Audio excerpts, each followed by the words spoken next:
ज्ञानदेवी नीर ना घटे. नदीमाय आपल्याला एवढं पाणी देते, कधीच तिचं कमी होत नाही. अर्थातच तुम्ही जेवढं दान द्याल त्याचा सिद्धांत भागाकार किंवा वजाबाकी कधीच लागत नसतो. त्याचा सिद्धांत तुम्हाला मल्टिप्लिकेशन म्हणजे गुणाकारनच तुम्हाला भेटतं. 2 देणार मल्टिप्लाइड बाय 2 = 4च तुम्हाला मिळणार. एनिवेज, मी त्या पाहुण्यांना विनंती करतो आहे, आदरणीय श्री डॉक्टर नारायणभाऊ राठोड साहेब आजच्या कार्यक्रमाचे उद्घाटक, त्यांनी या ठिकाणी येऊन आम्हाला संबोधित करावं. जोरदार टाळ्या व्हायला हवं.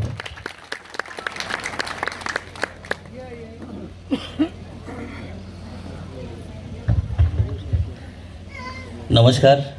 प्रथमदर्शी श्री संत तुकडोजी महाराज, गाडगे महाराज, छत्रपती शिवाजी महाराज आणि ग्रामदैवत रामनाथजी स्वामी यांना अभिवादन करतो, चरणस्पर्श करतो. तसेच मंचावरील सगळे अधिकारी वर्ग, आज तर पूर्ण दारवा तालुक्याचे संपूर्ण अधिकारी आणि आपले सगळे नेतेगण आलेले आहेत, त्यांचं मी मनापासून अभिवादन करतो आणि नमस्कार करतो. मित्रो, मी नारायण राठोड, मुंबईमध्ये मी छोटासा डॉक्टर आहे, पण माझी ॲम्ब्युलन्स सर्व्हिस आहे. पण तो माझा धंदा आहे. माझ्या धंद्याचे 20% पैसे मी आपल्या भागामधील, महाराष्ट्रातील प्रत्येक आदिवासी समाज असो, या गरीब माणूस असेल, औषधासाठी या इतर काही ज्यांना अन्न लागेल, वस्त्र लागेल, असे मी छोटे मोठे उपक्रम करत असतो. तसंच या भागामध्ये तुमच्या चिखली गावामध्ये मी 2 वेळा फवारणी वगैरे केली कोरोना काळामध्ये. आणि तसं माझं परिचय छोटासा आहे, फक्त ॲम्ब्युलन्सवाला. कोरोनाच्या वेळेस मी 6 ॲम्ब्युलन्स दिली. त्यावेळेस मला वसंतभाऊंनी खूप सपोर्ट केला आहे आणि आपल्या दारव्यातील भरपूर लोकांनी मला काम करा म्हणून प्रोत्साहित केलं आहे. म्हणून मला इकडे माझं मन रमलं आहे तुमच्याकडे काम करायसाठी, राजकारणासाठी नाही. आणि तरुण वर्गांना मी सांगतो आहे, धाबा संस्कृती बंद करावी. गाडगे महाराज आणि संत तुकडोजी महाराज, राष्ट्रसंत तुकडोजी महाराज हे आपले स्वयंघोषित राष्ट्रसंत नव्हते. ते राष्ट्रसंत जेव्हा स्वातंत्र्य काळामध्ये त्यांना आतमध्ये टाकण्यात आलं, कारण की त्यांचं एक गाणं आहे ना, एक भजन त्यांचं प्रचलित झालं होतं, तेव्हा ते तरुण वर्गांना प्रोत्साहित करत होतं स्वातंत्र्यासाठी. त्यावेळेस वीर सावरकरसारखे आणि असे अनेक वीर सैनिक वगैरे तयार झाले. त्यावेळेस महाराजांना आतमध्ये काही दिवस जेलमध्ये टाकण्यात आलं. नंतर कालांतराने सुटले. 1950च्या काळामध्ये जेवढी महाराजांची गरज होती तेवढीच आपल्याला कोरोना काळामध्ये भासवली, कारण की सर्वधर्म समभाव ते आपल्याला कोविड पिरियडमध्येच अनुभवाला भेटलं आहे. तर त्याच्यानंतर त्यावेळेसचे तत्कालीन राष्ट्रपती राजेंद्र प्रसादजी यांनी स्वतःहून त्यांना आग्रहाची विनंती केली की आम्हाला तुमचं भजन ऐकायचं आहे. मग महाराज हिंदीमध्ये, मराठीमध्ये आणि सगळ्या म्हणजे भाषेमध्ये प्रचलित होते की महाराज खंजिरीमध्ये चांगले भजन गातात. आणि त्यावेळेस त्यांचं जो प्रबोधन होतं ते नॉर्मल याच्यासाठी नाही, ते गरिबांना पण खुश करायचे. तुम गरीबी में मत जिओ, तुम अमीर हो. आणि अमीरांना सांगायचे की तुम अमीरी में क्या जिओ, तुम्हाला आजार लागेल, तुम्हाला हे होईल. ते बघा, ते मी गाणं वगैरे कधी ऐकत असतो तर ते माझ्या डोक्यामध्ये बसत असतं. असं काही मला काय जास्त भाषण वगैरे येत नाही, पण तरुण वर्गांना मी एकच सांगू इच्छितो, गुटखा, दारू आणि धाबा संस्कृती ही सगळ्यांनी बंद करावी, कारण त्यांनी तुमचा ऱ्हास होणार. आणि नोकऱ्याची तुम्ही काही वाट बघत बसू नका. स्वतःचा एक छोटासा धंदा का ना हो, एक चप्पल बनवायचा कारखाना चालू करा. त्याच्यामधून तुम्ही लाखो पैसे, लाखो रुपये, करोडो रुपये तुम्ही कमवू शकता.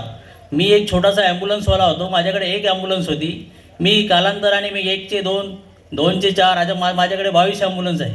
माझ्याकडे भरपूर म्हणजे त्याच्यातून मी पैसे कमावतो. पण त्याच्यातून मी 20% आहे ना, तर मला जर गरीब माणूस जर बोलला की मला ऑपरेशन करायचं आहे, त्याचं औषधाचं पूर्ण भार मी उचलतो. कारण की मी उद्योग करतो, 2 पैसे येतात म्हणून मी खर्च करतो. नाहीतर पैसे जर नाही आले तर खर्च काय करणार, मग चोऱ्यामोऱ्या करून मग हे करावं लागेल. म्हणून बोलतोय की सगळ्यांनी या भजन स्पर्धेचा आनंद घ्यावा. आणि माझे मित्र चुडे महाराज आहेत, तर चुडे महाराज मला आग्रहाची विनंती केली की तुम्हाला यावंच लागेल. नंतर घोंगे सर बोलले की काम चांगलं आहे, तुम्ही या. म्हणून मी इकडे आलो आहे आणि आवर्जून आलो आहे, कारण की मला भजनेचं आणि आपल्या लोकांचं मला स्वाभिमान आहे.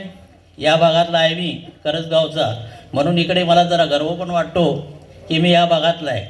पण मी सगळ्या अधिकारी वर्गांना सांगतो की आमच्याकडे जरा लक्ष द्या, प्रत्येक गाव आमचं सदन करावं, हे तुमच्या हाती आहे.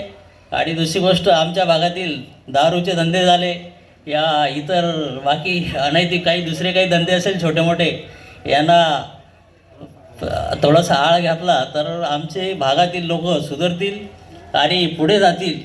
आणि शिक्षणामध्ये पण मुलांना तुम्ही जरा लक्ष द्या, कारण की ते मोबाईलबद्दल बोललेत महाराज, चुडे महाराज, की मोबाईल तुम्ही लहान म्हणजे तुम्ही चपाती बनवताना पण मुलांच्या हाती लहान मोबाईल देता, लहान मुलांच्या हाती, तर तो काय तो त्याच्यामध्ये बिझी असतो, पण त्याचं डोकं नंतर ते तेवढंच चालणार मोबाईलपर्यंत, परत नंतर तुम्हाला मम्मी वगैरे काय बोलणार नाही.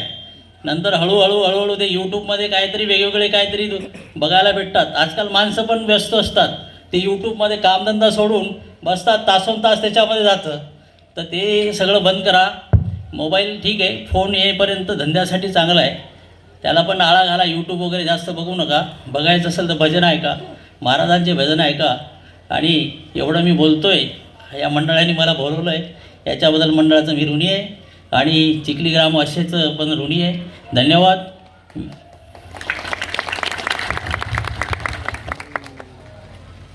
धन्यवाद साहेब. अतिशय अल्प शब्दामध्ये फार मोठी गोष्ट ते सांगून गेलेत, ज्यामध्ये प्रामुख्याने त्यांनी दारूबंदीचं आणि तरुणांनी शौकीन नहीं होना चाहिए ही आर्त हाक त्यांची होती. अर्थातच ते पूर्ण हो. त्यांनी सांगितले की आपण दारूबंदी करावी, जेणेकरून आमची युवा पिढी किंवा माणसं सुधारणार. मी सरांना सांगू इच्छितो की मी वर्धा जिल्ह्यात आहे, अनेक वर्षापासून अनेक दशकांपासून दारूबंदी आहेत. आमच्या इथले लोक शहरात दारू पित नाही, वर्धेतले लोक यवतमाळात येऊन दारू पितात. म्हणजे याच्यावर आपल्याला डायरेक्ट ऊपर की दबानी पडेगी, तब तक के मजा नाही आएगा. एनिवेज, मनोरंजनाचा जरी भाग असला तरी तथ्याचा भाग नक्की आहे. यानंतर आपण दुसऱ्या पाहुण्यांना बोलावतो आहेत. अर्थातच भाषण देण्याच्या पाहुण्यांच्या यादीमध्ये आदरणीय श्री विलासरावजी कुलकर्णी साहेब होते, जे ठाणेदार आहेत दारव्हा. परंतु त्यांनी सांगितलं की नाही, मी नाही बोलणार. खऱ्या अर्थाने पोलिसांचं ऐकावंच लागतं. काही पोलीसवाले छान बोलतात, काही पोलीसवाले बोलतच नाही, फक्त ॲक्शन दाखवतात. अर्थातच ते ॲक्शनवाले आहेत.